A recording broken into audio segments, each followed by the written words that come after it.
ধারাবাহিকের শুরুতে আমরা দেখতে পাই যে ঝাঁপি নিউ ব্লু মারমেড লজ হোটেলে গিয়ে রিসেপশনে ম্যানেজারকে জিজ্ঞাসা করে, কাল রাতে 203 নম্বর রুমে আমার হাজব্যান্ড এখানে এসেছিল।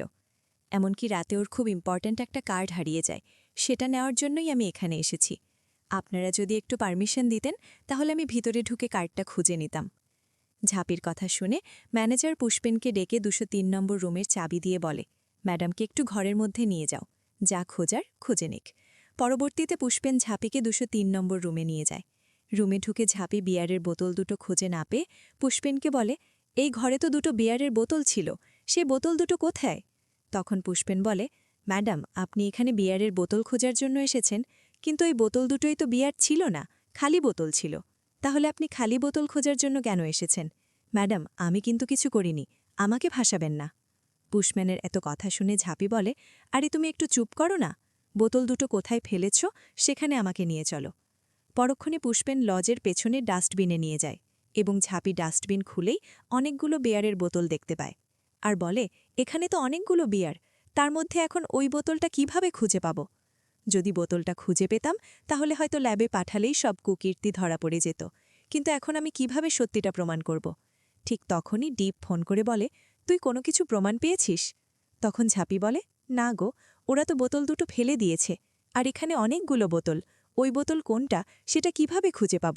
এরপর ডিপ বলে, খুঁজে যেহেতু পাসনি তাহলে ওখান থেকে চলে আয়, তাছাড়া আমার খুব চিন্তা হচ্ছে, তুই যা করার বাড়িতে এসে কর।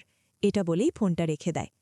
পরক্ষণে ইনকা ঝাঁপিকে ফোন করে বলে, তুমি হয়তো ওই বিয়ারের বোতল দুটো খোঁজার জন্য লজে গেছ, হয়তো এটাই প্রমাণ করার চেষ্টা করছ আমি ওই বিয়ারের বোতলে কিছু মিশিয়েছি। আসলে তোমার এসব ভুল ধারণা। তুমি কি মনে করেছ দীপ আমাকে ভালোবাসে? তুমি আমাদের মাঝ থেকে চলে যাও। দীপ নিজের মুখে স্বীকার করছে না, কারণ সবার সামনে তোমাকে স্ত্রী হিসেবে মেনে নিয়েছে, কিন্তু দীপ আমাকে ভালোবাসে। কাল রাতের স্পর্শ আমাকে বুঝিয়ে দিয়েছে তুমি কিছু করতে পারবে না, তাই আমাদের মাঝ থেকে তুমি সরে যাও। তাছাড়া 24 ঘণ্টা হতে আর মাত্র কয়েক ঘণ্টা বাকি, তুমি কোনো প্রমাণ পাবে না। পরক্ষণে ঝাঁপি বলে, প্রমাণ তো আমি করে ছাড়ব, তাছাড়া তোর মতো ধরিবাজ কাঠিভাজি মেয়েকে ও কেন, কোনো ছেলেই তোকে ভালোবাসতে পারবে না। এটা বলে ফোনটা কেটে দেয়। অন্যদিকে আমরা দেখতে পাই দীপ ঘরে চিন্তিত অবস্থায় মুখ গোমরা করে বসেছিল।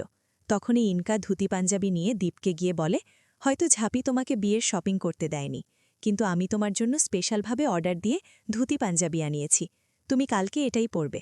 এটা বলেই ইনকা দীপের দিকে ধুতি পাঞ্জাবি এগিয়ে দেয় এবং দীপ ধুতি পাঞ্জাবি ছুঁড়ে ফেলে দেয় আর বলে, আমি তোমাকে রেসপেক্ট করতাম, কিন্তু সেই জায়গা আর নেই। পরক্ষণে ইনকা বলে ওঠে, তুমি আমাকে এভাবে বারবার কাছে টেনে নিয়ে ছুঁড়ে ফেলে দিতে পারো না, বারবার আমি এটা সহ্য করব না। তাছাড়া সোজা আঙুলে ঘি না উঠলে আঙুল পাকাতে হয়, তোমাকে আমার লাগবে, আর বিয়ে তোমাকে করতেই হবে। অপরদিকে আমরা দেখতে পাই হোটেল থেকে বের হয়ে ঝাঁপি কিছু দূর রাস্তা যেতেই বলে, সারা রাত পেটে কিছু পড়েনি, এবার কিছু একটা খেয়ে নি। এটা বলে ঝাঁপি একটা দোকানে কলা পাউরুটি কিনতে যায়, আর সেখানেই ঝাঁপি লজের ম্যানেজার এবং অজয়ের বাবাকে কথা বলতে দেখতে পায়। অজয়ের বাবা লজের ম্যানেজারকে বলে, আমি আপনাদের আর কোনো টাকা দিতে পারবো না, 3 মাস ধরে আপনারা আমাকে এক ভিডিও দেখিয়ে শুধু টাকা নিয়ে যাচ্ছেন, আমি আর কোনো টাকা দিতে পারবো না, এবার আপনাদের নামে আমি পুলিশেও কমপ্লেন করব। অজয়ের বাবার এসব কথা শুনে লজের ম্যানেজার বলে, আপনি পুলিশে কমপ্লেন করবেন, আর আমি আপনার এই অসভ্যতামের ভিডিও সোশ্যাল মিডিয়াতে ছেড়ে দেব, তাতে আপনার পরিবারের, আপনার সংসারের 12টা বাজিয়ে দেব, আপনার পরিবারের মানুষের কাছে আপনি মুখ দেখাতে পারবেন না। এসব কথা শুনে বেচারা অজয়ের বাবার মুখ কালো হয়ে যায় এবং টাকা দিয়ে দেয়।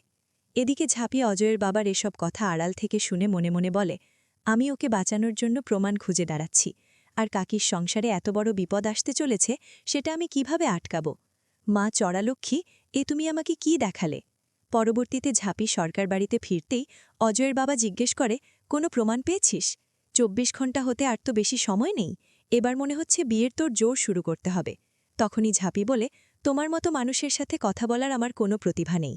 এটা বলেই ঘরে উঠে যায় এবং দীপকে বলে, আমি হয়তো হোটেলে গিয়ে কোনো প্রমাণ পাইনি, তবে একটা উপায় পেয়েছি। ওই হোটেল সুবিধার নয়, ওখানে যেসব কাপলরা যায় তাদের রুমের সিক্রেট ভিডিও করে রাখে এবং ব্ল্যাকমেল করে টাকা নেয়, এটাই তাদের একমাত্র ব্যবসা। বিষয়টা আমি কিভাবে জেনেছি সেটা বড় কথা নয়, ওই হোটেলে আমি আরেকবার গিয়েছিলাম আর তখনই বুঝতে পারি। পরবর্তীতে ঝাঁপি এটাও বলে যে ওই লজে আবার আমাদের যেতে হবে, তাও ছদ্মবেশে, আর আগামী রাতের মধ্যে আমাদের সমস্ত প্রমাণ খুঁজে বের করতে হবে। হাতে বেশি সময় নেই। চলো এখনই বেরিয়ে পড়ি। পরের সিনে আমরা দেখতে পাই ঝাঁপি এবং দীপ ছদ্মবেশে সাজে এবং দীপকে বলে এই ছদ্মবেশেই আমাদের সমস্ত প্রমাণ জোগাড় করতে হবে। আগামী পর্বে আমরা দেখতে পাব ছদ্মবেশে ঝাঁপি দীপ হোটেলের রুমে গিয়ে একটা সিসি ক্যামেরা খুঁজে পায়, আর সেটা নিয়েই ঝাঁপি বলে এবার সবার সামনে কথাটা বলার সময় এসেছে। এটা বলে রুম থেকে বেরোতেই রুমের ম্যানেজার এবং আরও গুন্ডা বন্দুক নিয়ে সামনে দাঁড়িয়ে বলে আমরা এত কষ্ট করে ব্যবসাটা দাঁড় করিয়েছি, এত সহজে সেটা ভেঙে যেতে দেব না। তো বন্ধুরা, এই ছিল আজকের পর্ব।